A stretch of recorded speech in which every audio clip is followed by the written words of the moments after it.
The setting sun cast its final golden rays over the vast wilderness of Mariel National Park, South Africa. The tall, golden grass swayed gently in the evening breeze, creating a breathtakingly wild landscape. In the distance, a pride of lions moved silently through the fading light. Leading the group was a powerful male lion, his golden mane shimmering like a crown of dominance and strength.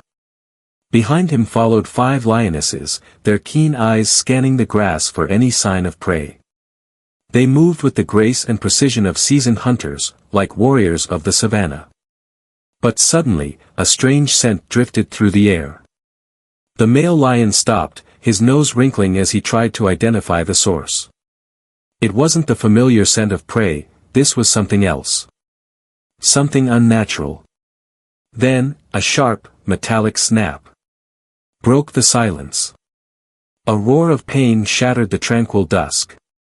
The lion's powerful body thrashed, but it was trapped. A massive steel trap had clamped down on his leg, its iron jaws sinking deep into his flesh.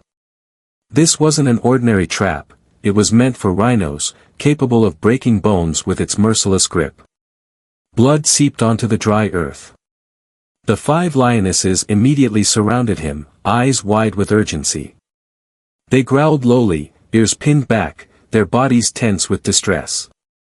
One lioness stepped forward, biting at the edge of the trap, trying to pull it apart, but it only worsened the pain. As night descended, darkness swallowed the land, but the lionesses remained by their leader's side. They nuzzled him, licking his wound in a futile attempt to soothe him. But the pain was overwhelming. His breathing grew heavy, his heart slowed, and numbness crept through his limbs. Then, the hum of an approaching engine pierced the night. Cabo, an experienced ranger, was heading home after a long patrol. The headlights of his vehicle cut through the darkened landscape, illuminating the path ahead. The night was quiet, save for the distant calls of nocturnal creatures. Then, he heard it. A lion's roar, weak, broken, filled with agony. Cabo's instincts kicked in. He stopped the car, killed the engine, and listened. The sound wasn't the mighty roar of a dominant male, it was fragmented, filled with suffering. He turned his headlights toward the sound, and what he saw made his blood run cold. A large male lion, trapped in a cruel steel snare, surrounded by 5 lionesses. Their bodies were tense, their piercing eyes locked onto him. Every muscle in their bodies screamed of warning. The ridge of fur along their spines bristled in heightened alert. One lioness took a step forward, growling lowly, a clear threat. Cabo took a deep breath. How could he help without getting himself killed? Slowly, he climbed out of the vehicle, keeping his hands raised, showing he meant no harm. The lionesses growled but did not charge. They simply watched him, as if trying to decide what his presence meant. Step by step, he approached the wounded lion. The beast lay motionless, his breaths labored, the ground beneath him stained with dark crimson. Cabo knelt beside him and reached out to touch the icy steel of the trap. The metal sent a shiver up his spine. It was enormous, designed to hold a rhino, capable of crushing bones beyond repair. Sweat beaded on his forehead as he pulled out a crowbar from his pack. His fingers trembled as he positioned it against the lock mechanism. The lionesses inched closer, their golden eyes glowing in the dark, tracking his every move. If he made one wrong step, they would tear him apart. A battle against time. 5 minutes. 10 minutes. 15 minutes. His arms burned, muscles screaming in protest. The trap was too tight. His breath came in sharp gasps, exhaustion creeping in. The lion twitched, its massive chest rising and falling in ragged breaths. Cabo clenched his jaw and pushed harder, using every ounce of strength left in his body. Snap! The trap finally gave way. The lion let out a deafening roar, jerking its leg free. It stumbled but remained upright, its powerful body shaking from the ordeal.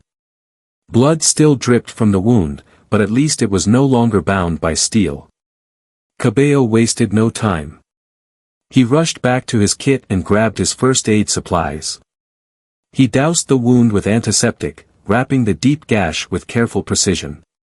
One of the lionesses stepped forward, growling again, her protective instincts raging. He moved slowly, deliberately, showing he was there to help. Layer by layer, he bandaged the wound, tightening the wraps to slow the bleeding. When he reached for a syringe filled with antibiotics, the lion flinched, baring its teeth. Cabo hesitated. Then, he slowly extended his hand, whispering soothing words. The lion's ears flicked, but it didn't move. With a steady hand, he injected the medicine. Silence. The 5 lionesses stood still, watching. Their gazes, once filled with hostility, now seemed contemplative. As if trying to make sense of what had just happened. Cabo rose to his feet, heart pounding in his chest. He backed away toward his vehicle, pulse racing. Would they let him leave? Before stepping into the truck, he glanced at the lion one last time. Its golden eyes locked onto his. There was no rage. No anger. Only something deep, something that transcended words, a silent acknowledgement. It understood. From that day forward, Cabo noticed something unusual. Every day during his patrols, the lion would appear. At first, it was just a shadow in the distance. Then, it began showing up along the dirt roads he traveled, watching him from the tall grass.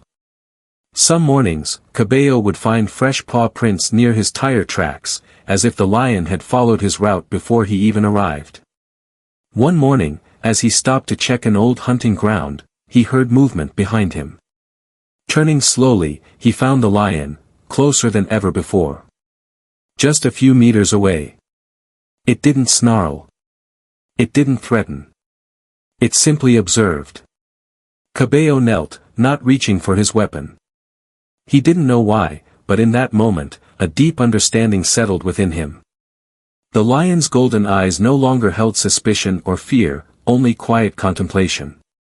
A connection beyond the wild and the human world. The next day, the lion was even closer. And the day after that, as Cabo walked along a dry riverbed, the lion followed, just a few steps behind, as if escorting him through its domain. Then, one afternoon, Cabo parked by the roadside. The lion stood before his vehicle, unafraid. It sat, gazing at him, the evening wind rustling through its mane. The world around them stood still, just a man and a beast, bound by an unspoken trust. Perhaps, in its own way, the lion was saying thank you. This story highlights the power of courage, compassion, and trust, even between the most unlikely of beings. Cabo's actions demonstrate that true bravery is not about the absence of fear, but about acting despite it.